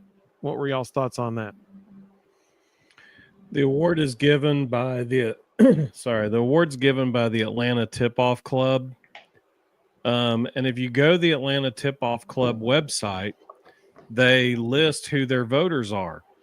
And they say it is a group of journalists. That's the first thing listed. Some coaches and former college administrators. I guarantee you, and they won't say how many of each. It's unlisted. I guarantee you it's like 90% journalists, 5% coaches, 5% college administrators. Because I used to live near the Atlanta Tip-Off Club, and all I ever saw there was the media. So as long as they allow journalists from all over the country to decide these awards, they are never going to be right. It's just all it comes down to. Half the people who have votes don't even watch these games. So here's a little to piggyback off that. As a former journalist, I was shocked by how many journalists would talk about, you know, what happened to practice or whatever for Tennessee, and they could have gone, but they didn't ever show up. I never saw them there, and I'm not calling names. I'm not calling out any names, but people are on shows doing their own thing, writing articles about all these things that happened in practice. Like, well, I didn't see you there. I was there, you know. And for me, it just felt like I had to be there if I was going to talk about it or write about it or comment on it when it was my daily job, you know. And I would always go all the time. Didn't matter.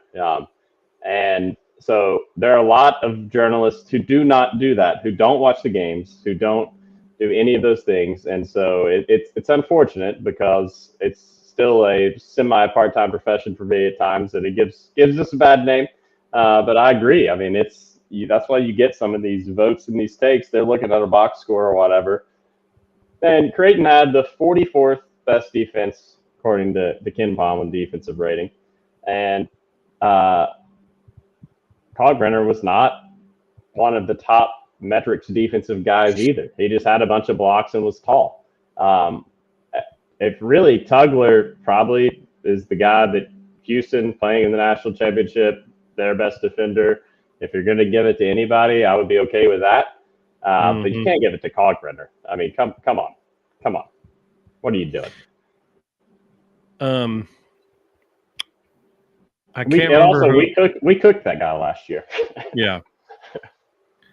I can't remember who the media guy was, but Cole Kublik despises the Heisman voting. He can't stand it because they'll just give random people the ability to vote, whether they're actually credentialed or not to do it. And Cole Kublik used an example, and I can't remember who the guy was. He's a journalist in New York, but he's an NFL guy. All he does is cover NFL football. And he has a Heisman vote. And a couple of years ago, he made the statement publicly that he doesn't even watch college football, but he has a Heisman vote. Seems legit. Audrey said, "Reed, call out names, please." No, that was cracking me up when I saw that come through. Yeah, clearly. Half of the field of the Final Four, contestants, I guess you could say, for the Defensive Player of the Year came from the same backcourt, and neither one of them got it. And I was sitting here thinking, wait a second, this is going to be tough for Jemai because Zakai got Defensive Player of the Year in the SEC. So if you didn't even win Defensive Player of the Year in your own conference because the other guy that's also up for this award, how could they give it to you over him? But I think everybody would agree that Jemai is actually an even better defender than Zakai. Both are phenomenal. And I just hated it for him. I really wanted him to get it because, he all he's done is work his tail off and play incredible defense for the Vols. And then he missed out on this one too. I just hated it for him. Best defensive player I've ever seen men's basketball. Period. It's Jemai Meshack. And something he could do that Kalkbrenner can't do is guard 1 through 5. If you look at how many times that he got a big switched on him, they never scored on him, ever. They usually didn't even get the ball because he would deny it. There's so much that he did, and now we actually watch the games, so there's that. But I think any coach would tell you that guy. No disrespect to Zakai at all, but Meshack's the best defender I've seen play at Tennessee in my 38 years on this earth. If you polled 100 college basketball coaches in America, Division I coaches, and said, who's the best defender in college basketball, every one of them would have said Jemai Meshack, Zakai Ziegler, or the Tugler kid from Houston. No one else would have been named, especially not Ryan Kalkbrenner. Josh said he would have cooked Kalkbrenner in his prime. Put him in the blender, Josh. Reed, I think you just made the best point that's been made tonight as far as Jemai. You just said something that I mean, I thought about it in the past, but I hadn't considered tonight. And nobody said it in the comments till you said it. Who else would they put 1 through 5 on? I mean, it doesn't matter who it was. You knew that guy could go out and guard one. He guarded Zach Edey last year. I was about to say, look at the Purdue game last year. He was asking for Zach Edey. He was like, these dudes can't stop him. I will. Let me have him. They were pulling everybody they had off the bench. Yeah, if you remember, just trying to solve that conundrum, and he did a better job than anybody else. I mean, there's no one else. Zakai couldn't do that. No. There is no one else that could guard 1 through 5 like Jemai Mashak. And Kalkbrenner couldn't do that. So I think that is a fantastic point. That is really the definitive point. He should have won, honestly, for that reason alone. And Rustin's right. I mean, if you ask any coach in the country, who do you not want to be guarding your team? They're going to say Jemai Mashak. That's a great point. Eric said, in my opinion, Jemai should have won Defensive Player of the Year. Let's see. Mina Likey said Jemai Mashak is my Defensive Player of the Year. Kevin said, wonder if that voter who admitted they don't watch games wants a whistle and tries to women's basketball. Let's see. Big Orange is talking about baseball. Big Orange loves some Vol baseball. Matt said to love Vol baseball. yeah. Matt said Reed, yes, Shaq is the man for sure. Jeff said problem is two guys from the same team tend to take votes away from each other. Jeff, I promise you're giving them way too much credit. I'm just telling you, as somebody who used to live near the Atlanta Tip-Off Club and know who some of the media are who vote for the Atlanta Tip-Off Club, I'm telling you, half of them don't even watch college basketball. Like, they have no clue. It's lunacy. Josh is talking about the defensive style that Creighton plays is drop coverage defense, just giving up mid-range jumpers. He says lazy. No, we saw it last year. You know, when we beat them to get advanced in the tournament. I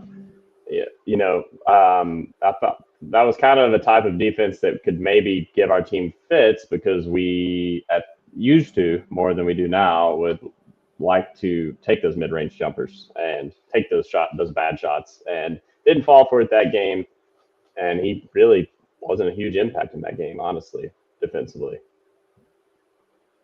Absolutely. Jeff said Jemai Mashak should have gotten it for sure.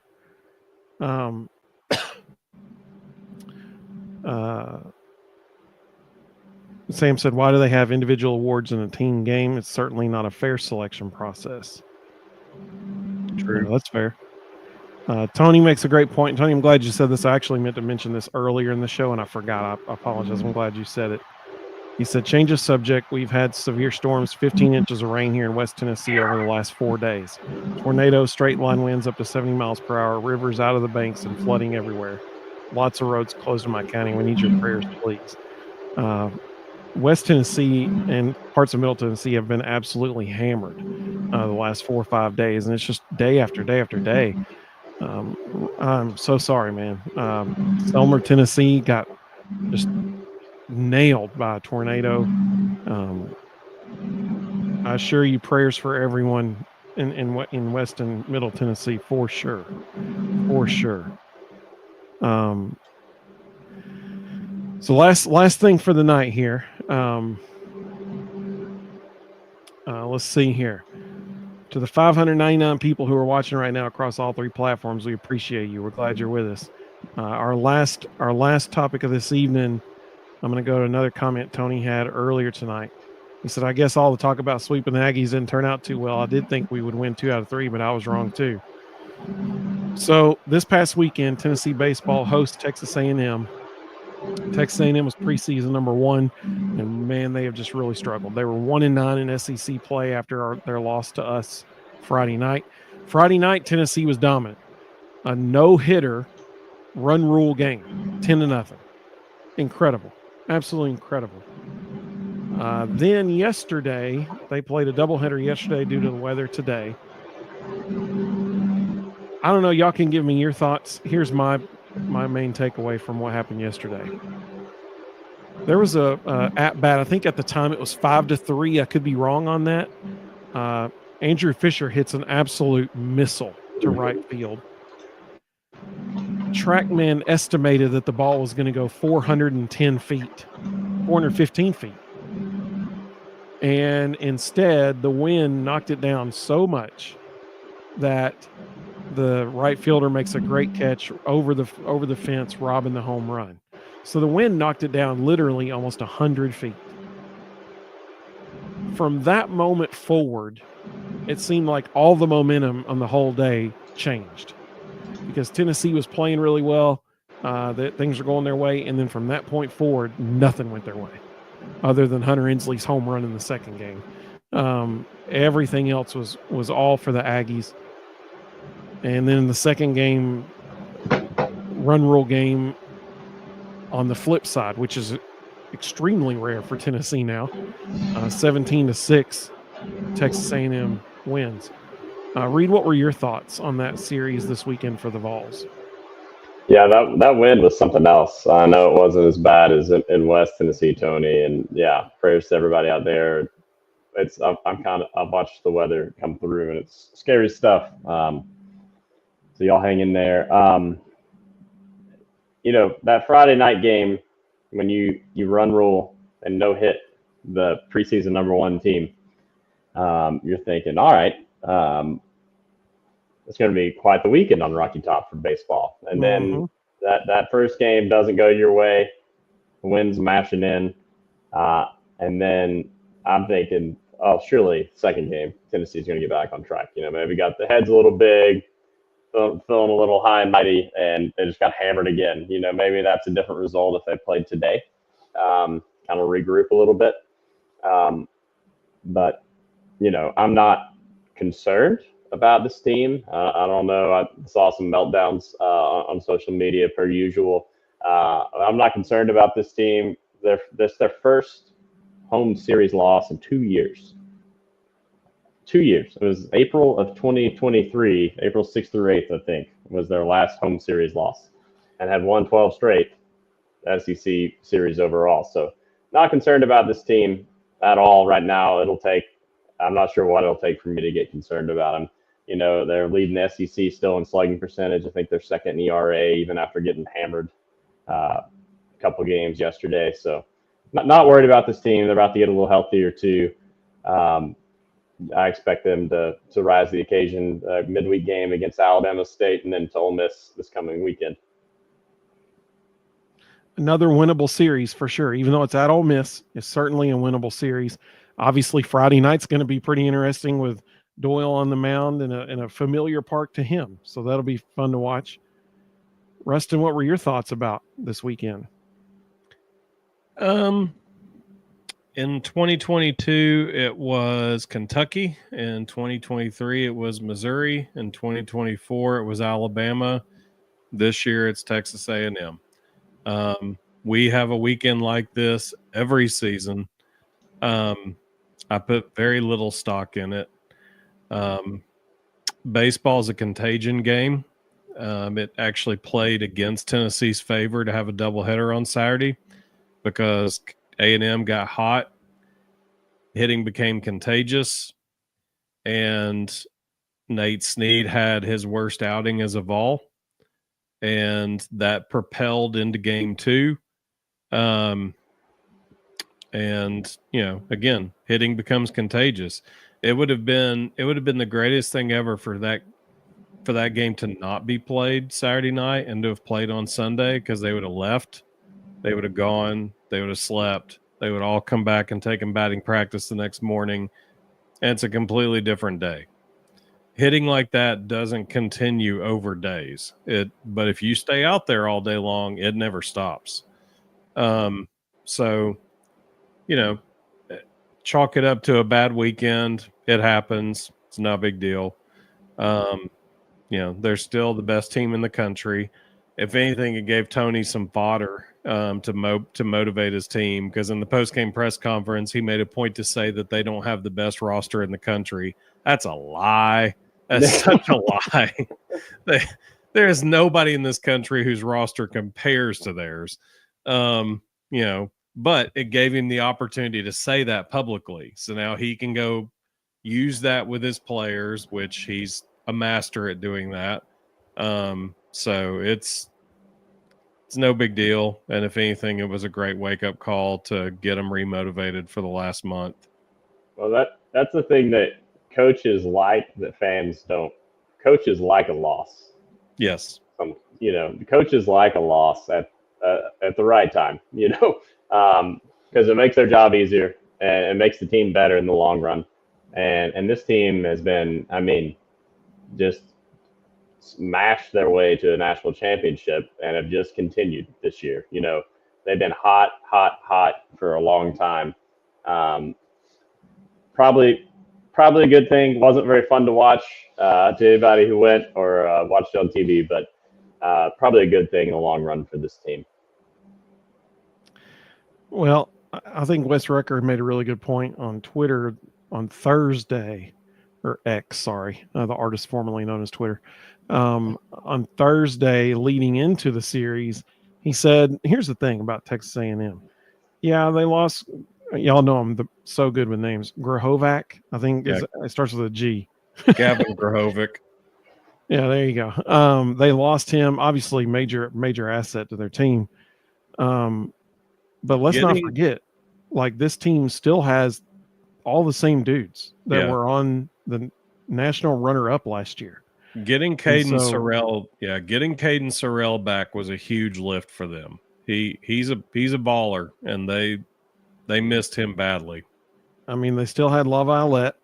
They still had, I'm not sure if y'all are aware of this, but Jeff Kent's son is on Texas A&M's baseball team. And it's a little known fact. So, they had him on, I mean, they had all their dudes back. And so that's why they were ranked preseason number 1. It was only a matter of time until all the talent that they have showed up. And, Wes said, I just hope they don't show up this weekend in Knoxville. And they did on Saturday.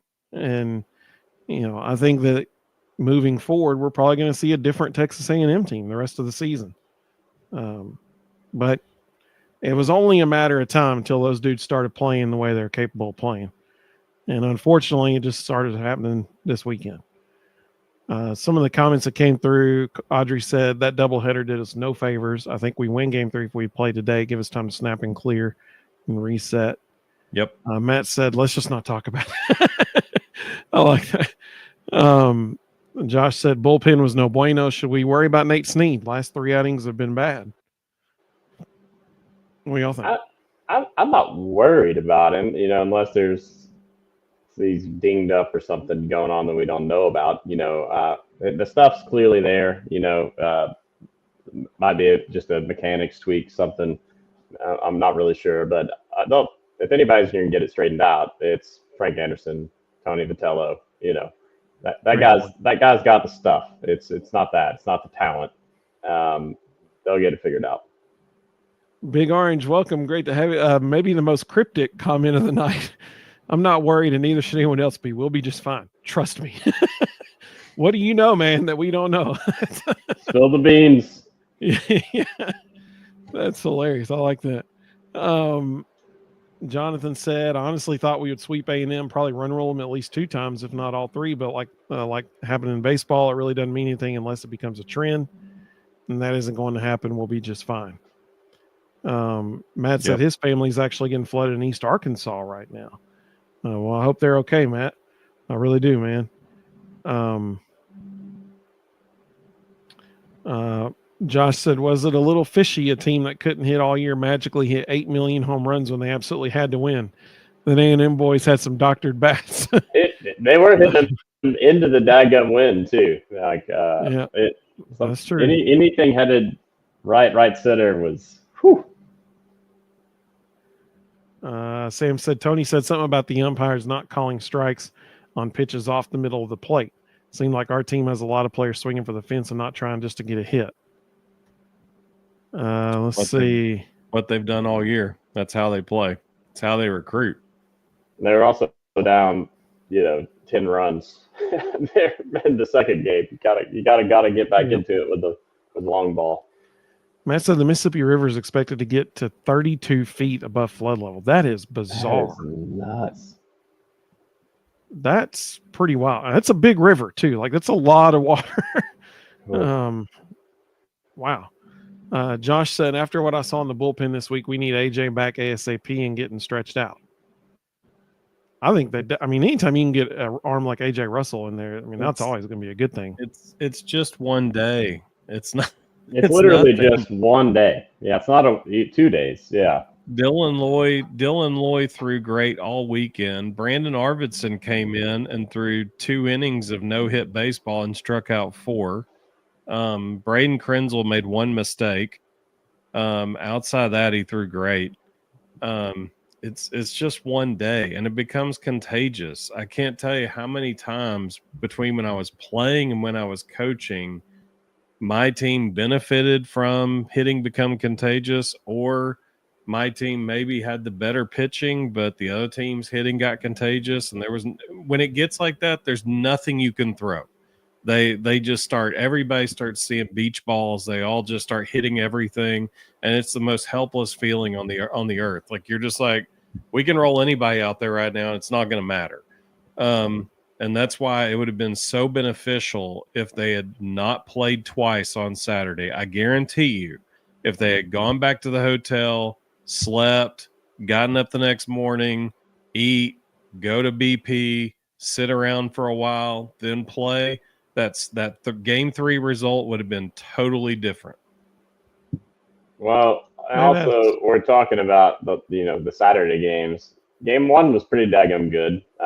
Yeah. Liam Doyle has 81 strikeouts now. We talked about him. I think it was right after his first start for Hofstra, or maybe the Sanford game. I think it's Sanford, because Sanford's a better program. Just how good he looked early in the year, and how good we thought he was going to be, and he has proven to be that. He had 84 strikeouts at Ole Miss last year. He's got 81 right now. It's April, first week of April. So that guy has been a killer. So you love having him out there. There's no concerns there. Wasn't all kind bad. Of psycho too. Wasn't all bad, guys. Wasn't all bad. We're short memory over here. Doyle's got a little bit of that psycho in him too when he's on the mound, which ends up being a good thing most of the time. So well, and he had a couple of bad starts there. Gave 5 runs, 5 earned in the last 2 games. So getting him back on track, I thought was really good against obviously a roster that could match the ball, because they did it the next 2 days. So there's your positive take for the weekend. Is got maybe the best stuff arm on the staff back rolling. Absolutely. Josh said we hit well enough to win the series. Pitching Saturday was an abomination outside of Phillips. I mean, Arvidsson had a good outing. Greg liked the Jeff Kent reference. It is like, when you start hitting some threes, and you just can't miss, that's what Texas A&M was doing up there at the plate. Shooting's contagious. Hitting's contagious. Tennessee has run up against that a few times. Yep. Let's see. Sean, welcome, buddy. He said baseballs will be just fine. How about softball on a roll? Yeah, man. They beat a good Mississippi State team this weekend, 2 out of 3 games. They got a huge series coming up next weekend. They have to go to the number 1 team in the country. But let's be honest here. They just went to the number 2 team in the country recently and beat 2 out of 3 at Norman, Oklahoma. Yep. So it'll be interesting to see how they do this weekend at Texas. That'll be a huge test. Eric said he thinks the loss will motivate Tennessee. He said, yeah, they lost the series, but I guarantee it's going to come out and benefit them for the rest of the season. You're probably right. Josh said, why is Tony not letting Loy pitch more than 1 inning? He's our best bullpen guy by a mile. Maybe because it was back-to-back days. Tony gets a lot of flack for this. It's as much Frank Anderson as it is Tony.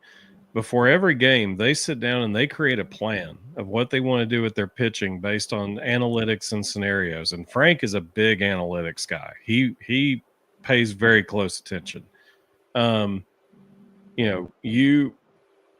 It's just like in basketball. Before every game, Rick Barnes and his staff sit down. They go, okay, here's our scouting report. we're going to play these 5 starters for 4 minutes, and then we're going to bring in these 2, and they're going to get 3 minutes, and then we're going to go back with these 2, and they're going to get 2 minutes, and they literally map out the entire half. Obviously, it changes based on foul scenarios, but they will map out the entire half, how many minutes they want each guy to play based on the matchups that they see. Same thing happens with pitchers. You sit there and you look at, okay, if we get in the 7th inning and we think this guy or these 2 guys are going to come up, we want this one already warming up because he's going to come in and face these 2 guys. The other thing is Tony understands that, and Frank Anderson understands, there's only so many bullets in that gun. And I don't want my top reliever throwing a ton of pitches in April. I want him throwing a ton of pitches in late May and early June, because those are the games that really matter. So I'm going to use him strategically throughout the season, but I'm not going to exhaust his arm because I want him at his best when it matters the most. Also, you see this more in the majors where you've got the longer series. You don't want the other team to see him a bunch. Yeah. You don't want them to get familiar with that, where that ball's coming, that how it's moving, that launch angle. I think scarcity is good at this time of the year, especially when you're the number 1 team in the country. Just don't play all your cards unless you have to.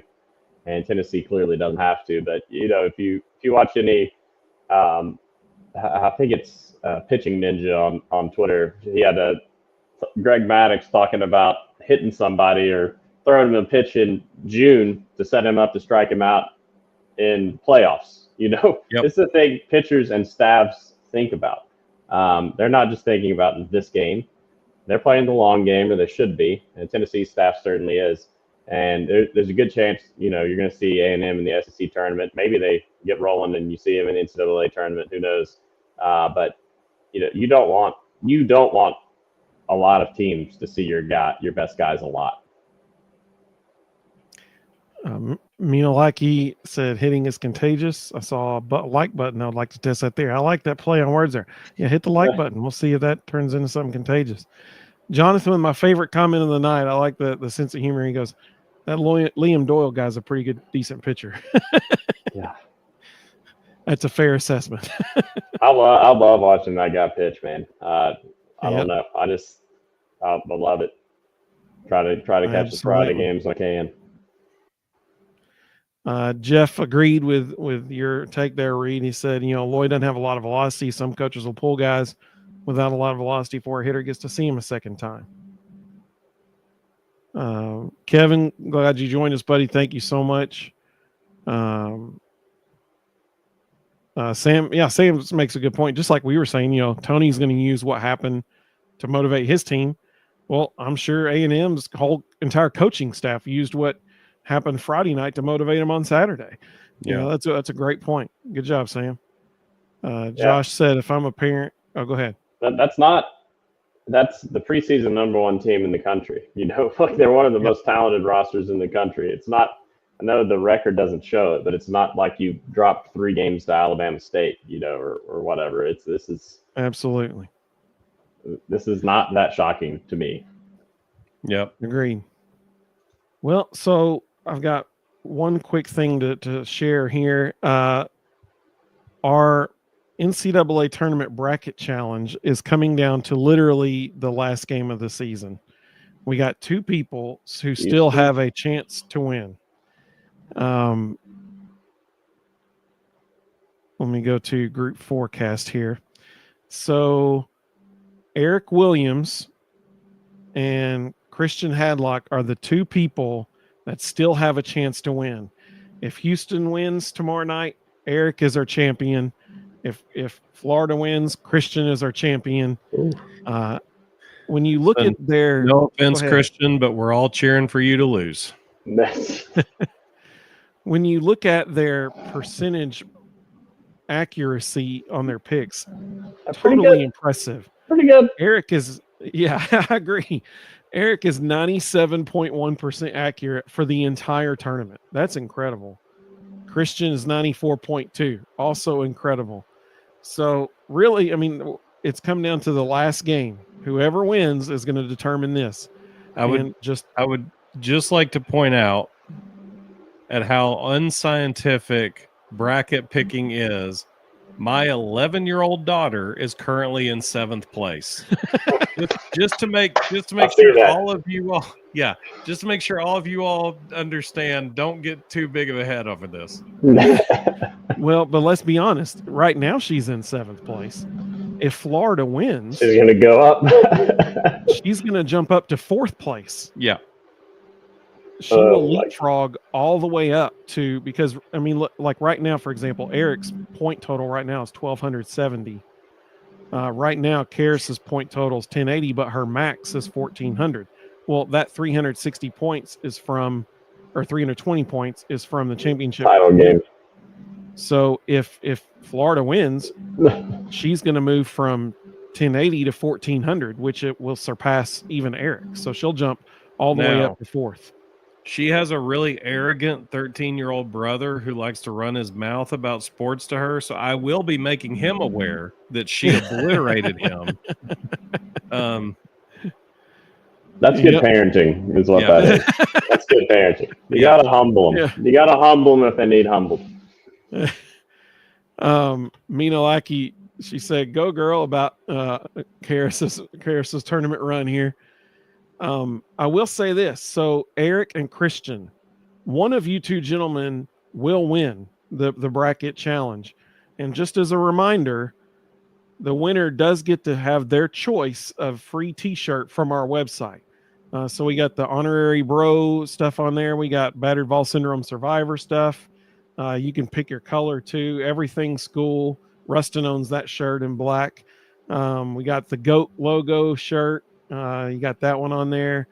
In my Tony era, guys, if you want that, I mean, that's fine with me, I guess. And then Home Sweet Home, that's a very popular design.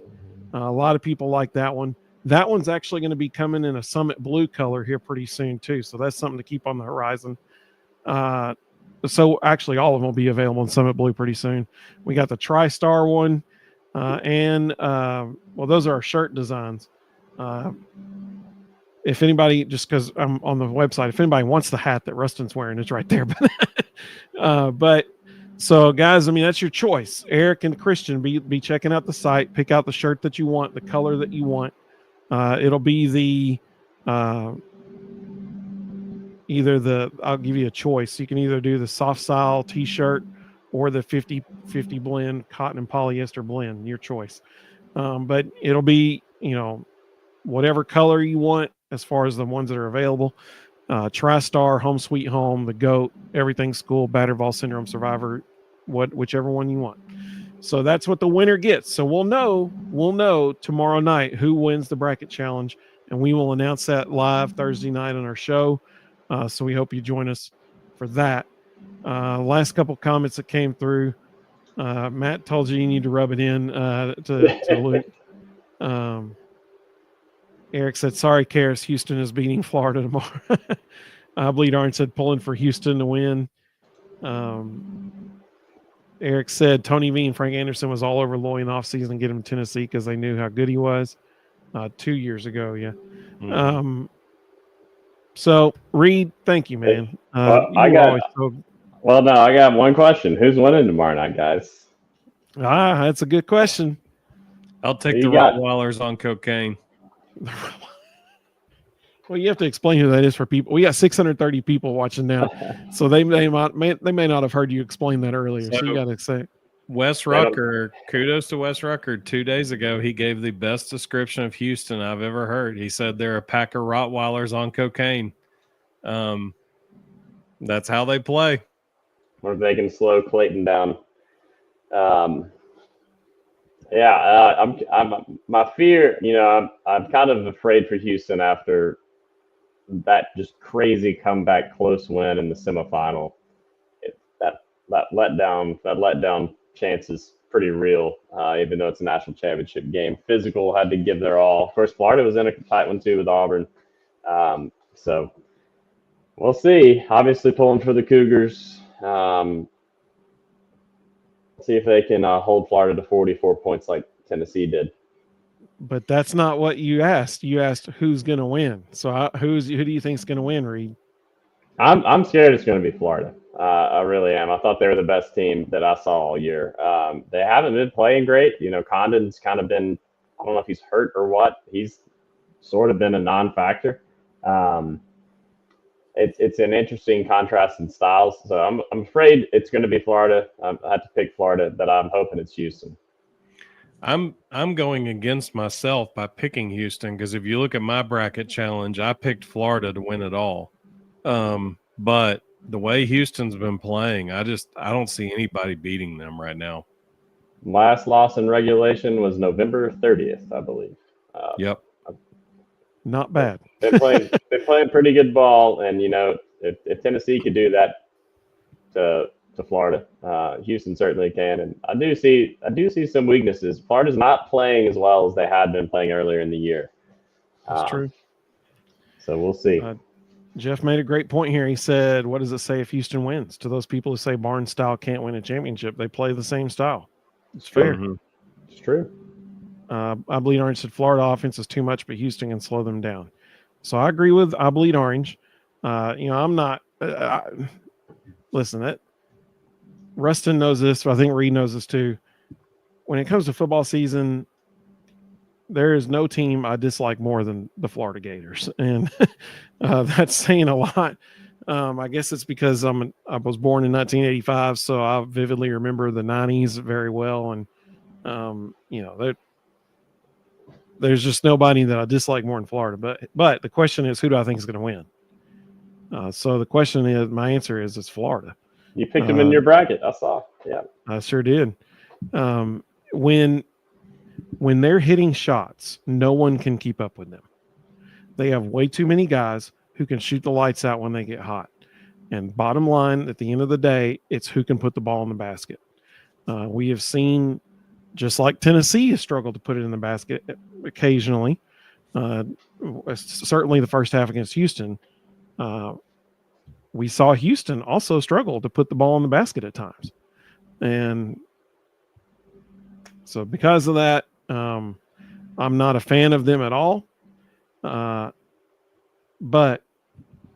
unfortunately, I do think they will win because they can shoot the lights out. So that's what I think is going to happen. Matt said he's about to throw up. Okay, I've got to read before we go. I got to read you this quote. So Jalen Carey did an interview tonight and was asked about getting hate from Vanderbilt fans, and this is a direct quote. I'm a Vol now. I don't care about no black and gold. I bleed orange. I don't care about what any of them have to say. There we go. Well, that changed in a hurry. He's literally lighting the bridges on fire as he walks away. Burn it down. I mean, he still has to go to class. Still, like, theoretically. Apparently not. Apparently not. Mr. Funny. Osborne said, excellent show of all bros and Reed. Thank you. Also prayers to everyone affected by the awful weather. Absolutely. Totally agree. Matt liked that comment. So did I Bleed Orange. Reed, man, we seriously can't thank you enough. Like, you are always so gracious with your time on here. We appreciate your expertise. Everybody does in the comments as well. So we certainly appreciate you. I enjoyed it, guys, as always. We'll do it again. Jonathan said that those comments tell him that Carey is all Vol. Sounds like it. Well, we hope everybody has a great evening and a week ahead of you. It's Matt said we appreciate you, Reed. Absolutely. Thanks, Matt. We hope all of you have a wonderful week. You want to tune in Thursday night at 9. We got, I think, a fun announcement. I'm gonna let Rustin know what it is after we get off of here. But it'll be a fun time. Jeff, thank you, buddy. He said, thanks, guys. Great show. Appreciate you, man. Jonathan, thank you so much. He said, great show as always. Thank you, Reed, for coming back on. Absolutely. Eric said, I disagree. I think Houston beats Florida and Kelvin Sampson wins his NCAA. Hey, I hope so. That'd be great. I'd love it for him. Certainly a great coach. He deserves it. Hope all of you have a wonderful week. Go Vols, baby. and we will see you all very, very soon. You know what? Just as a nod to the national championship game tomorrow night and a farewell swan song to the basketball season, I'm going to do the basketball outro for tonight. So I hope all of you have a great week. See you very soon.